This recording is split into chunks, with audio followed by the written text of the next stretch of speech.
Okay, so the final Season 4 patch notes have officially dropped, so I'm going to go ahead and cover every single thing that has changed for you guys in this video. I'm going to timestamp everything so you can go ahead and skip to whatever part you want to know about or where the information is necessary to you. I'm going to also be trying to cover everything as fast as possible to get through everything I can do in one video. Also, I want to say a huge thank you. I have just come back to the FPS community on the main channel and the reception has been great. The last video got over 2,500 views in a couple of days, which is crazy, and thank you so much to the 9 of you who decided to subscribe. It is honestly appreciated so much and really does mean a lot to me.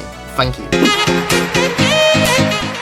Anti-gravity cube. If you don't know, this is the cube that the heavies throw on the floor and it floats a bunch of stuff up in a circle. It's really annoying if you're trying to steal cash out. This got a small buff, the radius increased from 6 to 7 meters and the height increased from 11 to 12 meters. So essentially it's going to make things go higher in the air and it's also going to make more things go in the air. I don't mind this buff at all. I do see it used in games, but I mean, it's kind of weak. All you have to do is shoot the cube. So it does need a little buff, but I think it's kind of at the right space already. So small buff is alright for me. RPG is pretty much the exact same as the changes we mentioned in the last video. The damage has gone down from 40 to 100 and the reload time has gone from 0.9 seconds to 2.15 seconds. That is new with the patch notes. We did not know that before. Also, you do get slightly more accuracy now when ADSing. I don't think the reload time is honestly necessary. I mean, it's already doing a lot less damage and the cooldown is already insane. I don't think that was needed. We might see if this gets a minor buff throughout the season because personally I think it might, but who does know. Goo Gun is also getting a change. It is no longer a semi-automatic gun, meaning that you'll have to click every time you want to produce a goo. It will now be fully automatic, so you can just hold the trigger down and watch goo come out.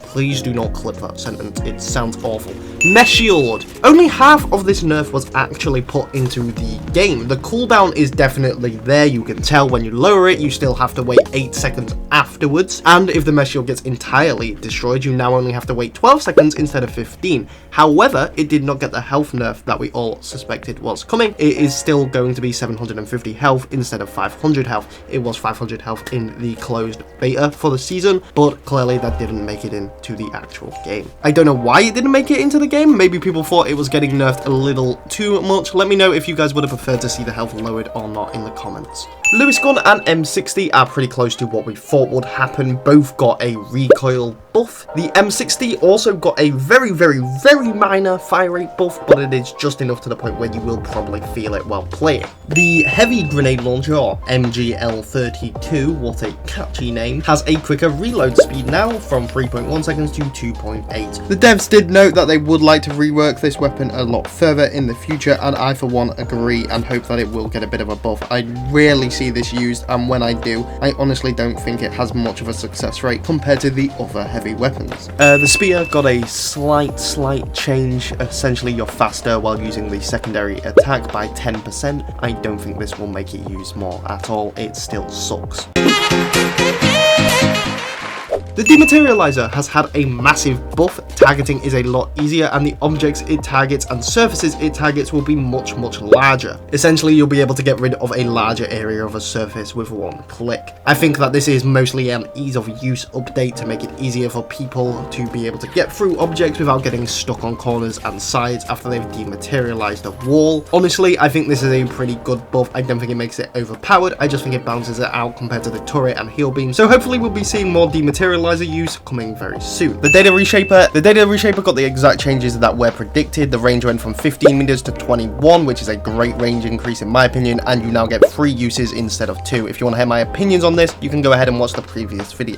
The glitch trap, you no longer get a hit marker when it hits somebody, so you can't use it as a proxy alarm like from Rainbow Six Siege anymore. You also only get 1 of them, but you do have less of a cooldown. It's only 20 seconds now before you can deploy another one. Honestly, I don't think you needed to reduce the amount of these. I think 2 was fine. It's not as bad as the explosive mine where it's enough to insta-kill a medium. The jump pad also had a very minor change, which just basically means that objects will not bounce on them forever. They will eventually stop bouncing and will go off of the jump pad. Mines! Damage has gone from 140 to 120, nothing new there. We knew that they were dropping the damage by 20, I talked about that in my last video. However, one thing we did not already know was coming this season is they have nerfed the cooldown for mines, so you get a new one every 15 seconds now instead of every 320. So essentially it's half the cooldown, but you only get half the amount. So I guess what they're trying to do is make it take longer for you to set up your defense here. And once again, you only start with 1 mine now instead of 2. We talked about that in the last video. The zipline can now fit through more doors. Apparently they've lowered the height of it, so there you go. If that was a big concern of yours, it is now fixed. Next up, the heal beam did not get as much of a nerf as we thought. We thought it was going down to 30 health per second. It has only gone from 50 health per second to 40 health per second, but it is still slightly slower and has been nerfed, and you can definitely feel it in game. To be fair, it does feel a little more balanced and definitely a lot slower. Let me know what you think of this in the comments below. AKM, this is going to be very short because it's the exact same as what I said in the last video. The mag capacity has just gone from 36 to 32. If you want my opinions on that, do check out the last video. The CL40 or medium grenade launcher is a bit of a hidden beast now. It's had a damage increase from 93 to 117. That's over 24 points of damage that has increased on it. To counter this, the fire rate has gone down a bit, but you also have to be less accurate with your shots to do max damage. I have been using it a lot lately and it is absolutely insane now. It does free tap heavies if you are 100% accurate. I don't think it's overpowered as to say. I think I do still get out DPS by a lot of other medium weapons, but it is a very, very liable choice now. And it finally does put another gun up there instead of just seeing the exact same AK, FK, Model 1800 loadouts and maybe the odd revolver. Flashbang is next up. It has had a bit of a buff. Firstly, the blind effect lasts 4.5 seconds now. It was only 4 seconds before. On top of this, you will be even blinder when a flashbang lands near you, if that's even possible, and the max blindness effect will last up to 3.5 seconds before starting to fade out. On top of this, it will blind your teammates even less than it did before, and it will also be easier to hit people with the flashbang. Honestly, I think this thing did need a buff. I don't see it used that much, and we'll see how this plays out throughout the season. Breach charge, as we discussed in the previous video, it did actually go from 2 to 3. However, the cooldown has also changed, which we didn't know before. It has gone from 26-second cooldown to 30-second cooldown, so you've got longer to wait in between before you get your charges back. Obviously, the cooldown is between each individual charge you're not getting back, not all 3 at once. You do have to wait 30 seconds in between getting 1 back at a time. The tracking dart also didn't get any sneaky changes in the new patch notes. It's exactly what we thought would happen this season.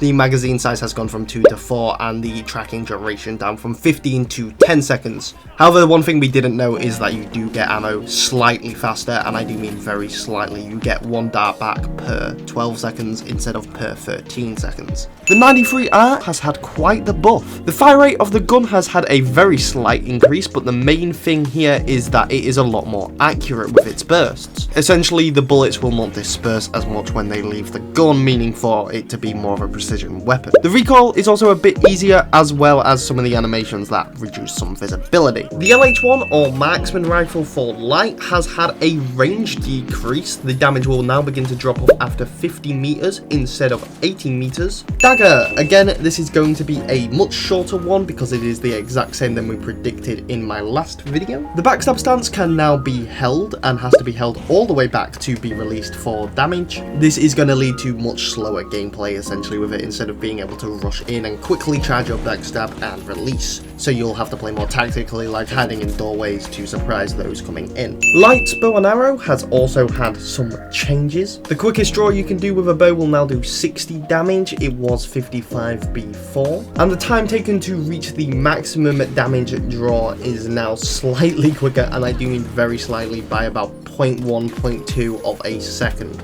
Light sword. So attacks are now going to be much more accurate to where the crosshair is placed. You also have more lunge range. It's gone from 5 meters to 6 meters for the secondary attack, and it maintains its top speed for slightly longer. So essentially, the secondary attack has been buffed quite a bit, and the weapon overall is quite more accurate. This is a pretty decent buff. I don't think the sword's that overpowered, so I do not mind this one at all. Throwing knives, we discussed this in the last one, it's the exact same. It's just that you can hold your secondary attack and it charges a lot faster. The MP5 has actually had a slight nerf. The damage has gone from 18 to 16, and the scope by default has more magnification. Sniper for light changed an absolute bunch. After 40 meters, it is no longer hit scan, it is a projectile round with bullet drop. Honestly, we tested this out on stream and the bullet drop seems barely noticeable, but if you do want to hear more about this and my opinions, like I say, we talked about this in the previous video because it was already pretty much confirmed. I'm aiming on your head level right now. Oh. That sucks. What the hell? The gas canister. This is a really weird one because it's not exactly a gadget, but it is something you can find around the arena and throw at people. But when you do throw it at someone, it will now do 25 less damage upon impact. Before it did do 50, now it will only do 25 damage on impact, and then obviously the gas after that. I do want to note that there were some other very minor changes, but they're that small, I'm not even going to bother talking about them. So, if you do want to go ahead and know everything, I will link the full patch notes in the description and pinned comment, or you can just look up the final season 4 patch notes and it'll be probably the top link. But I do really hope that you guys did enjoy, and I hope this was helpful for you and informative. If so, please do make sure to subscribe, and I will see you all in the next one.